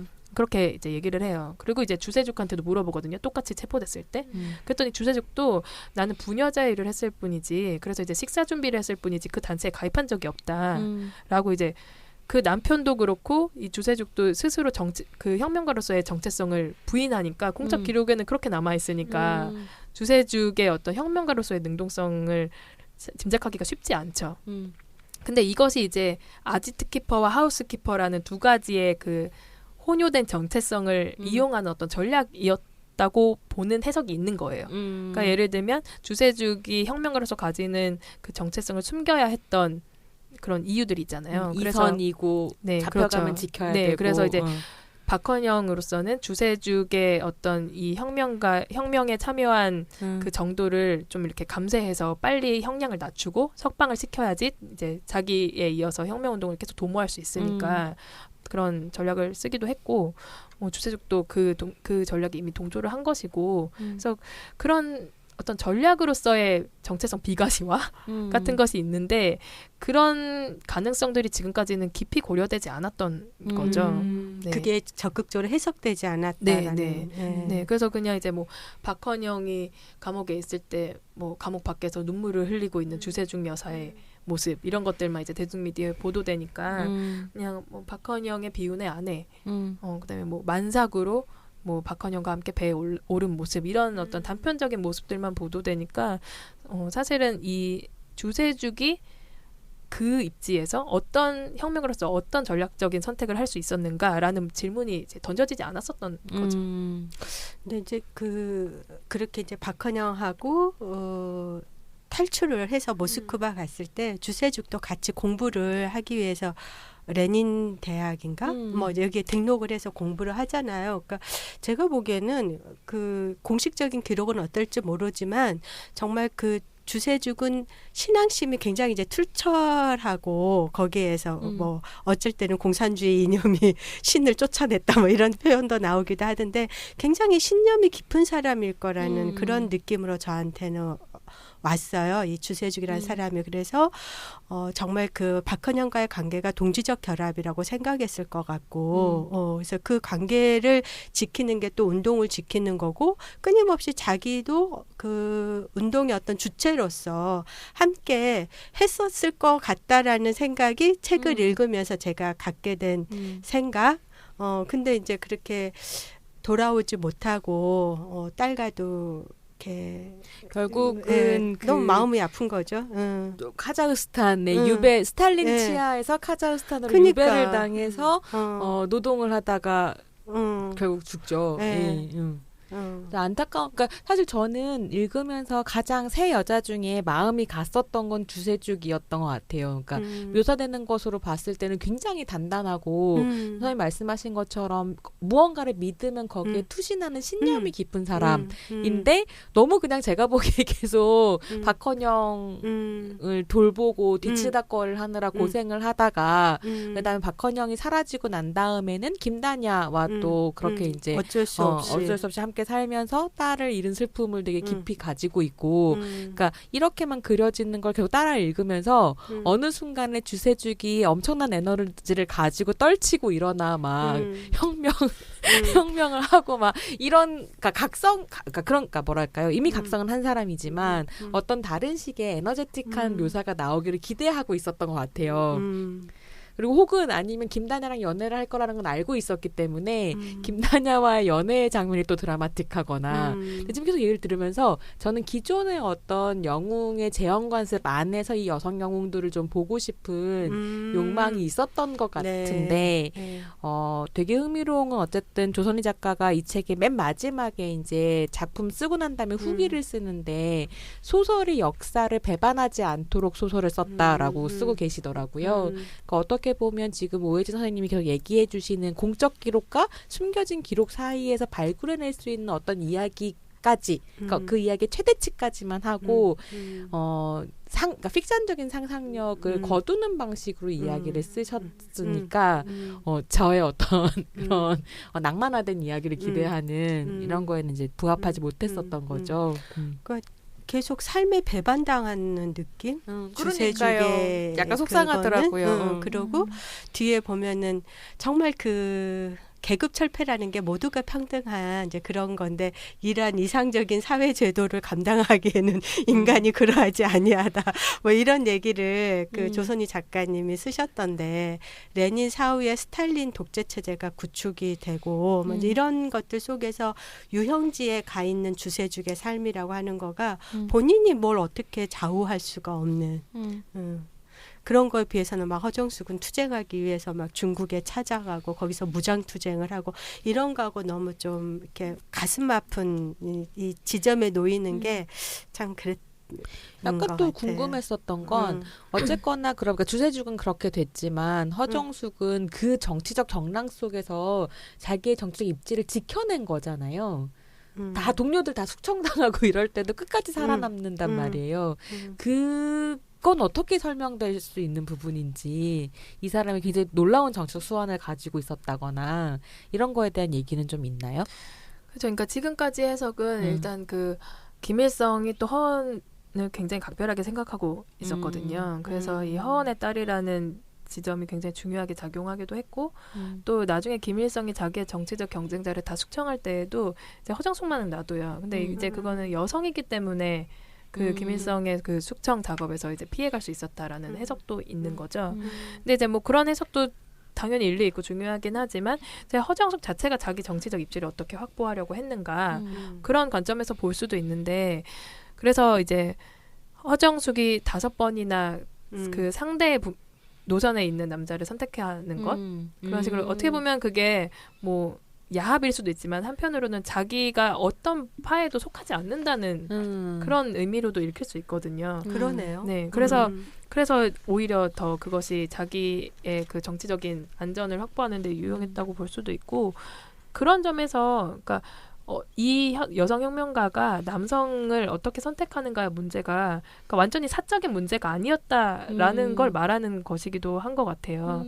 그래서 뭐 그 당시에 이제 뭐 주세죽 같은 경우에도 박헌영과 사귀다가 이제 나중에 김다녀랑 살게 되지만 이 모든 것들이 아주 극우적인 해석으로는 이제 반사회주의 담론에 의해서 뭐 혁명가들의 사회주의자들의 성적 문란으로 일으킬 수도 있고 또 한편으로는 이 여성 혁명가들이 추절을 지키지 못한 뭐 그런 것으로 읽힐 수도 있지만 그런 지점보다는 끊임없이 남성과 연결해야지만 그 자기 혁명 운동의 어떤 운신의 폭을 확보할 수 있었던 지점이 있었다는 거죠. 그래서 당면한 한계 같은 거, 그러니까 삶의 조건 같은 거네요. 그렇죠. 삶의 조건 같은 거죠. 그러니까 지금도 보면은 계속 남성들을 만나야 그렇죠. 되는데 가장 안전하게 그 남성과 있기 위한 어떤 명분 같은 것은 제도적인 부부 관계잖아요. 그래서 이제 어떤 독자들은 왜 꼭 남성을 통해서만 혁명 활동을 지속해야 했냐, 그래서 좀 한계라고 보는 분들도 있지만 사실 그런 식의 자기의 삶의 조건을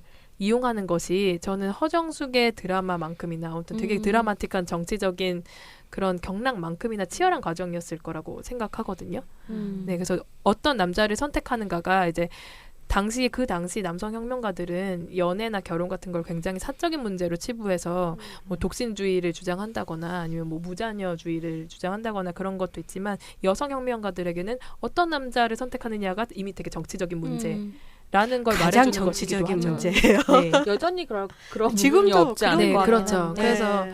사실은 그 공사 구분을 완전히 다른 의미로 이해하고 그렇죠. 있다는 점을 보여주는 것이기도 한 거죠. 약간 계속 이제 이야기를 들으면서 그런 생각이 드는 거, 그러니까 뭐 이 세 사람이 페미니스트였냐 아니었냐를 질문하는 것 자체가 그렇게 중요하지 않다라는 얘기를 하시는 것과 연결해서 생각해 보면 2017년을 살아가는 사람들의 입장에서 1900년대 초반을 살아간 사람들의 입장을, 그러니까 그 삶의 조건들을 간단하게 평가하거나 재단할 수 없겠다는 생각이 좀 들거든요. 그렇죠. 그러니까 우리가 뭐 페미니스트냐 아니냐 그것도 지금의 페미니즘의 기준을 가지고 얘기할 수는 없는 거 아닌가라는 생각이 계속 드네요. 저는 전적으로 만약에 동감해요. 영화를 네. 만든다면 허정숙이 막 상해로 나가고 막 체포되고 구금되고 이런 것보다 주세죽이 방 안에 앉아서 이 남자에서 이 남자로 갈 때의 어떤 그 정치적 상상 같은 것들이 훨씬 더 드라마틱하게 재현될 수도 있다는 생각도 들더라고요. 그게 훨씬 더 스릴 넘치는 어떤 재현도 가능할 거라는 생각도 들고요. 그래서 이제 지금으로서는 꼭 어떤 혼인 관계를 어떤 제도권에 진입함으로써만 혁명을 도모해야 했다라는 것이 좀 한계처럼 느껴질 수도 있는데 그 당시에는 그런 선택 자체가 되게 급진적인 선택이고 사실 굉장히 치열한 고민의 결과일 수도 있었다는 거, 그런 게 이제 역사를 읽는 어떤 한 가지 방식이겠죠. 그냥 웃자고 얘기하면 저희 80년대 그 같이 학생 운동했던 그 친구들 중에서도 누구랑 결혼하느냐가 계급이 결정되는 그 당시에는 그렇잖아요. 네, 그렇죠. 그래서 이제 저처럼 학생 운동하고 뭐 노동 운동하고 똑같이 노동화 운동하는 남자를 만나면은 이제 빈곤층으로 가는 거고. 네, 이제 그 주세죽의 이런 선택이 이제 주세죽의 어떤 예외적인 선택이라고만 할 수 없는 것이 그 이재유라는 혁명가가 있어요. 이제 이재유라는 혁명가는 특이한 지점이 해외로 나가지 않고 계속 서울에 있었던 혁명가거든요. 근데 그 이재유도 되게 여러 명의 여자가 있었어요. 근데 그 중에 이제 박진홍이라는 여성 혁명가 있는데 이 둘도 법정에서 똑같은 진술을 해요. 이 여자 아니야. 모른다 그래요. 정말 너무 놀랍게도 만난 적도 없고 모른다고 하기도 하고 뭐 박진홍도 그렇고. 그러니까 이게 되게 보편적인 여성 혁명가의 그 당시의 존재 방식인 거예요. 그러니까 주세죽이 되게 특별한 선택을 한 게 아니라 그래서 저는 이 여성 혁명가들의 삶을 조명할 때 새롭게 봐야 될 지점이 되게 잠재적으로 많이 남아있다고 생각하는 편이거든요. 더 적극적인 해석을 우리가 좀 네. 해야 되는 그런 지점이 있는 것 같습니다. 네. 우리 너무 고명자 얘기는 안 하는 것 같아요. 맞아요. 고명자 정말 얘기로 좀 넘어가 볼까요? 네, 예. 고명자도 정말 좀 슬픈 얘기였는데. 어떤 지점을 좀 얘기를 해봐야 될까요? 고명자에 대해서는. 고명자는 사실 역사적 기록이 이 세 여자 중에서 가장 적게 남아있는 인물이라서 학술적으로도 큰 연구가 이렇게 있는 건 없어요. 그리고 이 소설에 나와 있는 것이 거의 전부라고 해도 과언이 아닌 그런 상황인데 이제 고명자는 이 세 여자 중에서 좀 다른 존재 방식을 선택한 사람으로 나오죠. 해방 후에 이제 이 여운형 주변에 있으면서 동시에 이제 계속 사실 이것도 이제 고명자는 전향을 함으로 인해서 이제 일제 경찰로부터 자유로워질 수 있었고 그래서 해방 후에는 어떤 사실 해방을 맞는다는 것이 다 똑같은 경험은 아니었던 거잖아요. 그렇죠. 전향자에게 해방은 사실 되게 황당한 거거든요. 그렇죠. 일본 이길 줄 알았는데 갑자기 해방이 되니까 그래서 이 전향자들이 해방 후에 펼치는 생존 투쟁 같은 것들이 사실 되게 드라마틱한 이야기인데 이제 고명자의 삶이 바로 그런 지점을 보여주고 있고 이제 특히 고명자라는 인물이 좀 흥미로운 것은 해방 후에 이 소설에서는 어쨌든 고명자가 완벽하게 정말 내적으로부터 전향한 것은 아닌 어쩔 수 없이 이제 전향서를 쓰기는 했지만 옛날에 같이 혁명 활동을 했던 친구들에 대한 의리와 우정 같은 걸 다 간직하고 있으면서 그 와중에 강요되고 있는 어떤 자기 정치적 입지 같은 것을 계속 이제 고려해야 되는 그런 상황 속에서 할 수 있는 가장 적절한 선택이었다라고 이제 개연성을 부여하는 방식으로 이제 서사화하고 있죠. 근데 거의 그런 해석이 가장 일리 있다고 저도 생각되는데 이제 고명자는 좀 더 발굴돼야 되는 부분이 있어요. 이 세 여자 책에 보면 이 표지 자체가 이제 허정숙, 주세죽, 고명자가 단발을 하고 청계천에 발을 담그고 있는 사진이라고 나와 있는데 사실 옛날부터 이제 계속 의문시된 것이 이 세 여자 중에 한 명이 정말 고명자가 맞을까? 아 그래요? 네, 이것도 해석이 분분하거든요. 물론 고명자가 맞을 가능성이 한 85% 이상일 거예요 아마.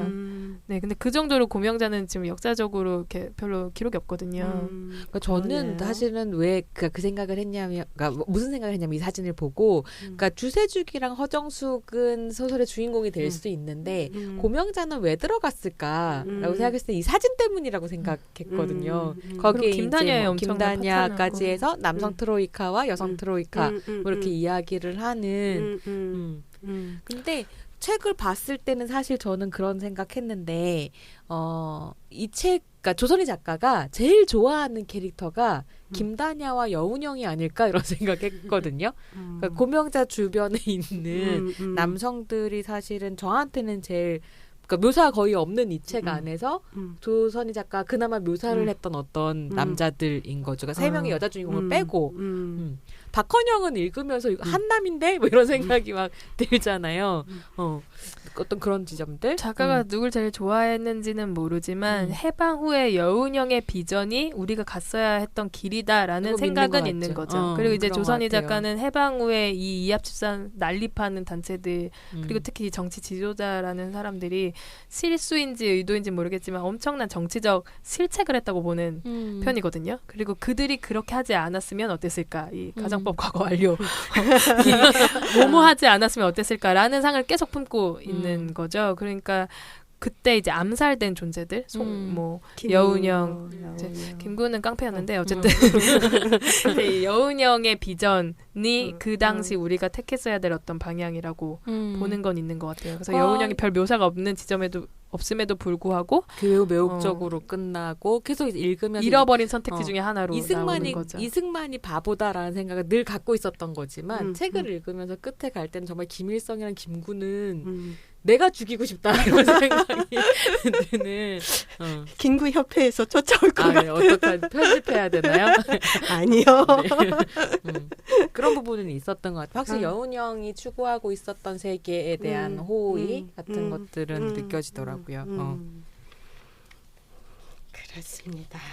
근데 선생님은 거의 고명자는 얘기를 안 하시고 아무런 관심이 없으셨어요? 아니요. 그러지는 않았는데 저는 이제 아버지가 판사였잖아요. 고명자의 아버지가 판사고 강경 땅이 다 너희 아버지 우리 것이야라는 걸 하고 엄마는 정말 전통적으로 자수를 가리키고 고명자에게 그러한 여성이 그 이화학당에 와가지고 같이 이제 이 독립운동에 뛰어들고 그 중간에 어떤 얘기가 있었냐면은 인생이 죽도 밥도 안 되는 거는 안 참을 수 없단가 뭐 이러면서 더 훨씬 그 고명자가 운동에 뛰어드는 얘기들이 나와요. 그래서 그거를 딱 뭐라고 말할 수는 없지만 그런 저는 이제 그 아까 이제 앞부분에서 뭐 혁명가가 된다는 게 뭘까 뭐 이제 뭐 이런 우리들이 얘기를 했지만 저는 자기 삶을 자유롭게 살고 싶다라고 하는 거가 가장 큰 거가 아닐까 저는 그렇게 생각하거든요. 제가 그렇게 출발을 해서 이제 또 그럴 수도 있는데 그런 고명자에 대한 그런 서사 그런 식의 이제 이렇게 얘기를 붙여주는 걸 보면서 정말 그냥 마음이 그냥 저는 너무 짠한 거예요. 이 고명자의 이 삶이라고 하는 것이. 그리고 이제 그 배운 자수로 결국 먹고 살기 위해서 또 자수를 해가지고 그 6.25라고 하는 이 남과 북이 부딪히는 좌우 이념이 막 부대끼는 이 여기에서 굉장히 혼란스러워하다가 자기 삶을 마감하는 것을 봤을 때 정말 그 역사의 소용돌이에서 무척 자기 삶을 살아보려고 너무너무 애썼던 한 여인 이런 식으로 저에게는 약간 선생님들 말씀하시는 거 들으면서 제가 왜 고명자가 좋았는지 또 느낀 것 같은데 생각해 보니까 허정숙은 기록이 되게 많고 쓸 수 있는 얘기가 되게 많은데 오해진 쌤 얘기하신 것처럼 고명자는 정말로 기록이 없는 사람이라면 그 빈 기록들의 틈새를 작가가 어떤 상상력으로 메웠을 것 같거든요. 그래서 저는 그쵸. 1권보다 2권이 훨씬 재미있었는데 그게 우리 아까 회의할 때도 얘기했었지만 고명자가 전향을 하게 되는 그 고뇌랑 그다음에 그 자수로 먹고 사는 그 삶이랑 그다음에 허정숙이 승승장구하고 있다라는 얘기를 들었을 때 느끼는 그 질투, 자괴감 허정숙이 참여한 저 전쟁에서 사회주의자들이 졌으면 좋겠다라고 심지어 바라는 그 마음 이런 것들이 이제 막 묘사가 되는데 그러니까 그런 묘사들에서 좀 동일시하거나 감정이입할 수 있는 부분들이 있었던 것 같아요. 그러니까 허정숙에 대한 묘사보다는. 네, 그러니까 고명자도 가장 드라마틱한 삶을 살았다고도 볼 수 있죠. 배운 여자, 주의자, 전향자, 또 전향자가 맞는 해방. 그러면서 동시에 여운형의 주변에 있으면서 약간 또 권력의 신부 안에 있었고 그 모든 걸 목격할 수 있었고 그러면서 동시에 이제 그 자기가 가지고 있는 인적 관계 같은 것들이 어떻게 변화하는지 다 관찰할 수 있었던 지점에 있었던 거잖아요. 그렇게 해서 본인도 관찰해야 너무 사랑했던 남자한테 배반당하고 김다냐가 주세죽이랑 결혼해버리고 가장 좀 인간적인 모습으로 그려진 것도 있죠. 근데 사실 납작한 어떤 역사적 기록에 비해서는 굉장히 드라마틱한 삶을 산 거죠. 그래서 제가 이제 식민지 여성운동 하면은 여성 동우회랑 여성 군우회잖아요. 그래서 이제 그걸 이렇게 좀 찾아봤는데 거기에 이 고명자는 없더라고요. 주세죽과 허정숙이 주도해서 뭐 동우회를 결성하고 뭐 군우회를 결성해서 그때 뭐 여권 신장 운동을 했다. 뭐 어떠한 요구를 내걸었다. 뭐 이런 것들은 있는데 거기에서도 기록에서는 찾을 수가 없었어요. 참 마음 아픈 그렇게 거죠. 기록에 남지 않는 것도 식민지기 여성혁명가의 한 존재 방식이죠. 그렇죠. 예, 그럴 수 있을 것 같아요. 네. 근데 그럼 막 이렇게 어쨌든 기록이 거의 없는 인물들을 발굴해서 어쨌거나 이렇게 장대한 어떤 소설을 2권짜리를 쓴 거잖아요. 조선리 작가가. 근데 아까도 한번 오해진 선생님 그런 말 언급하셨는데 어쨌든 간에 그런 여성 혁명가들을 발굴해내고 다시 역사 쓰기를 하려고 했던 어떤 노력들의 소산이다라고 얘기하셨잖아요. 그래서 약간 그 사회주의 여성 혁명가에 대한 연구는 그럼 어떻게 진행이 되어 왔는지 어디까지 와 있는지 이런 거 좀 궁금하거든요. 그러니까 어떤 선생님이 방금 말씀하신 대로 여성 근우회 같은 조직이나 단체에 대한 연구는 있어요. 근데 이제 그런 것과 다르게 여성 혁명가들의 어떤 활동, 그다음에 내적인 면모 같은 것들을 조명해야 된다는 건 비교적 최근의 시도이고 제가 소개해드리고 싶은 사례는 장영은 선생님이라고 장영은 선생님이라고 선생님. 네, 성균관대 동아시아학과에서 사회주의를 전공하시는 분이 계세요. 근데 저는 이분의 논문을 읽으면 거의 항상 심금을 울리면서 이분이 아지트 키퍼와 하우스 키퍼 여성 사회주의자의 연애와 입지라는 논문을 쓰셨어요. 근데 물론 이 조선희 작가가 그 논문을 읽었는지 안 읽었는지는 알 수 없지만 상당 부분 문제의식이 비슷한 거예요. 그래서 이제 그 아지트키퍼와 하우스키퍼라는 이 두 가지 정체성을 전략적으로 이용하는 방식 그리고 연애라는 것이 남성 혁명가와 여성 혁명가에게 어떻게 달랐는가? 그래서 여성 혁명가가 자기의 정치적 입지를 다지는 방식은 어떤 것이었는가? 이런 문제 제기를 전면적으로 했고 그 논문 자체가 정말 소설 감동적인 소설 한 편이라고 해도 과언이 아닐 정도로 저는 이제 그 논문의 초고가 발표되던 그 발표회장에도 있었는데 읽으면서 저 진짜 정말 찡했거든요. 사실 이 소설보다도 더 찡했었어요. 이제 이 소설은 아까 말씀드린 대로 이재유와 박진홍이 법정에서 나눈 대화로 시작하거든요. 그래서 서로가 서로를 부정하는 장면에서부터 시작해요. 그 논문이. 근데 그것이 한 전략일 수 있었고 굉장히 많은 해석을 요하는 부분들이 이 여성혁명가 서사에서 많다는 거를 암시하고 있기 때문에 저는 되게 선구적인 논문이라고 평하고 싶어요. 네.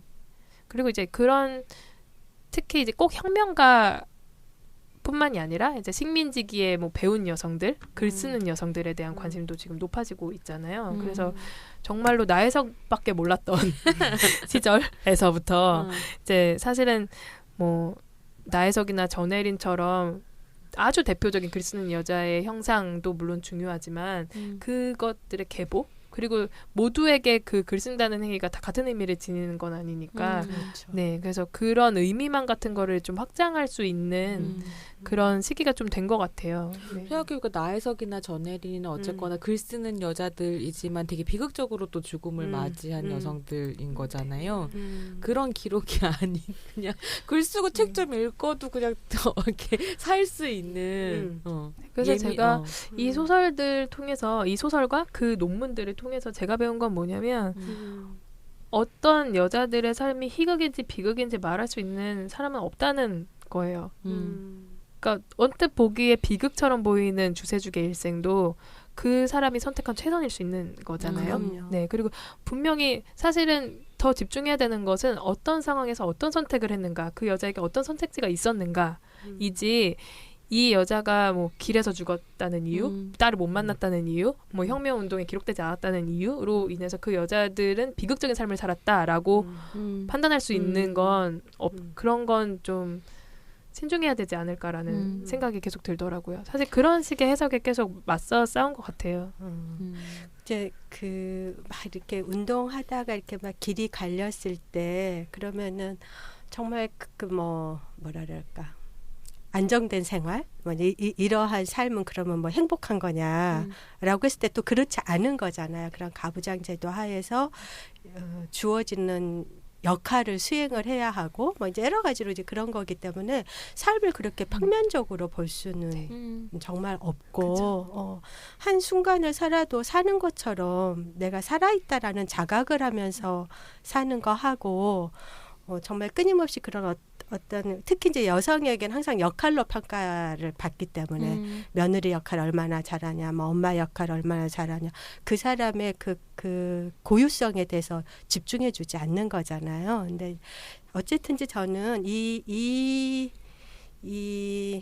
일제 강점기와 이 해방 전국에 그래도 이 여성들은 자기 삶이라는 것에 대해서 나라는 것을 끊임없이 자각하고 선택하고 그런 것만으로도 굉장히 그 어떤 순간순간에는 정말 힘들었을지라도 살아있음에 대해서는 충만한 삶을 살았다라고 저는 생각을 하거든요. 그 결과가 정말 뭐 객사를 했건 뭐 어쨌건 간에 저는 그거는 그렇게 중요하지 않은 것 같다 생각이 들어요. 네. 그래서 이 작가도 마지막에 그런 질문을 던지는 것 같아요. 사회주의가 역사적으로 이미 시효 만료된 사상이라면 그럼 이 여자들은 무용한 인생을 살았던 것인가, 정말 허망한 것에 인생을 다 바쳤던 것인가 라고 이제 질문을 던지고 그렇지 않다라는 이야기를 하고 싶은 거죠. 그래서 저도 그런 생각이 들 때 있거든요.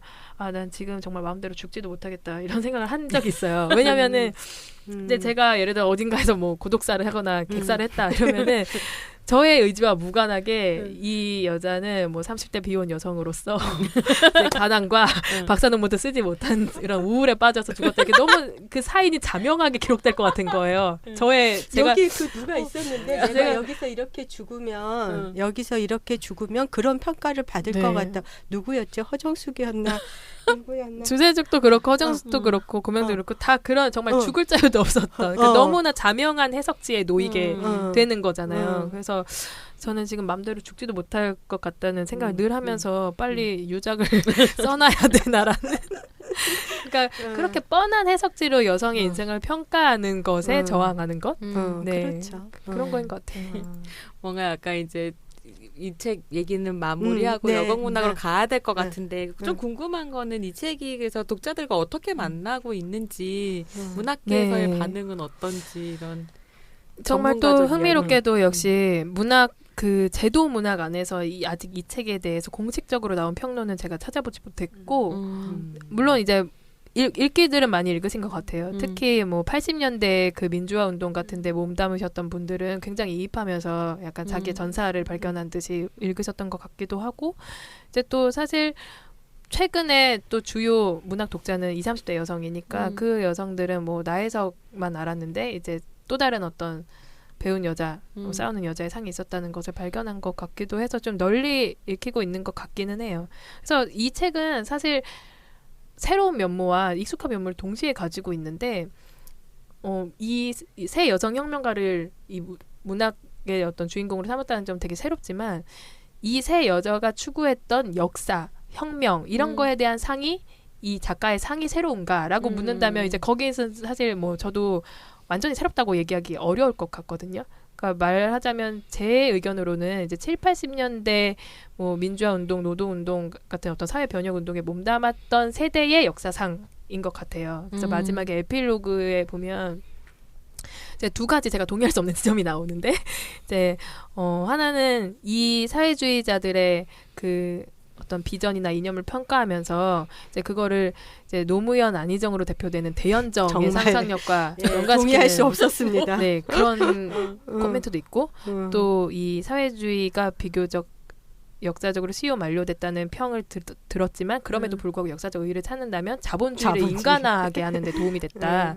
이런 이제 평이 있어요. 근데 사실 저는 이 이야기를 그런 결론으로 수렴시키기엔 정말 아깝다고 생각이 되는 거죠. 그래서 일단 그 대연정의 상상력으로 수렴되는 것은 이 모든 혁명 활동의 그 역동성을 어쨌든 정권과 집권 프레임으로 수렴시키는 것이기도 한데 그래서 저는 좀 약간 낡은 역사적 상상력이라고 생각되기도 하고 또 이제 그 사회주의의 역사적인 의의를 이제 자본주의를 인간화하는 데 도움을 줬다라고 이야기하는 것도 좀 사회주의를 약간 도구적으로 해석하는 방식이라서 그 에필로그 좀 아쉬웠는데 그것과 별도로 이제 독자들은 이 얘기를 또 전혀 다르게 읽을 수 있는 것이니까요. 네, 앞으로 좀 독자들의 그 리뷰를 사실 저도 좀 기다리고 있어요. 어떻게 읽었는지. 근데 우리가 혁명이라는 게 뭐 이런 꼭 그런 이런 일제 강점기, 뭐 민주화 투쟁 이런 것만이 아니라 우리의 일상이 항상 우리는 혁명의 지점들이 있는 거잖아요. 날마다 어쨌든 새롭게 도전해야 되고 질문해야 되고 또 그걸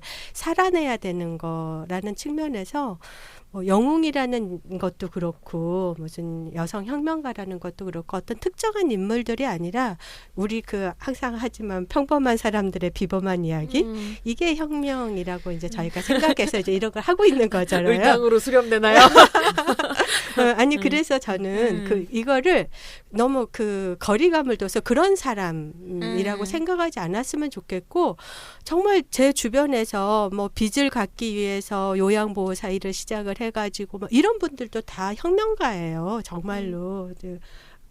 이 노동을 하고 뭐 하여간 자기 삶을 개척해 나가고 그래서 좀 그런 각도에서 특별한 사람들의 얘기가 아니라고 좀 읽었으면 좋겠고 저는 또 하나는 전부 인텔리잖아요. 근데 이제 소개하려다가 시간을 놓쳐서 못했는데 그런 그 최초의 고공농성 운동을 했던 강주룡. 예.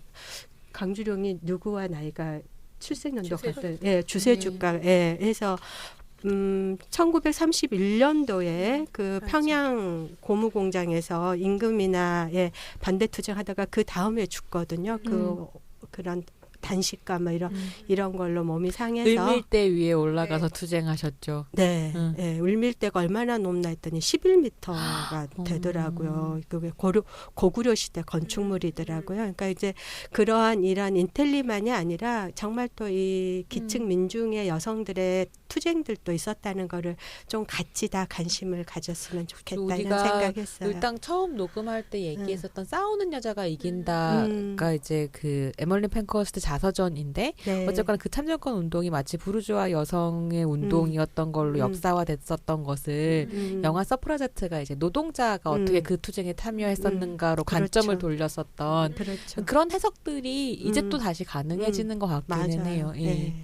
제 식민지기의 사회주의 운동이라는 게 사실 지나간 시대의 어떤 낡은 이념이 아니라 지금도 우리가 계속 이야기하면서 이야기했던 게 이 당시 사회주의가 민족주의 운동이기도 했고, 그러니까 독립운동가이기도 했고, 이 여자를 동시에 또 아나키스트이기도 했고, 당활동자이기도 했고, 되게 좀 중층적인 역사적 의미를 가지고 있는 것이었거든요. 그래서 정말로 이 당시의 사회주의자는 사회주의자이면서 동시에 민족주의자, 독립운동가이기도 네. 했었는데, 그런 식의 그 어떤 역사적인 사례를 볼 때 무엇이 낡고 무엇이 새로운 이념인가 이런 것들에 대한 판단 같은 것도 꼭 자명하지만은 않다라는 그런 교훈을 좀 얻을 수 있을 것 같아요. 그래서 이 책의 리뷰들을 보면은 어쨌든 망한 거 아니냐 이런 게 되게 많아요.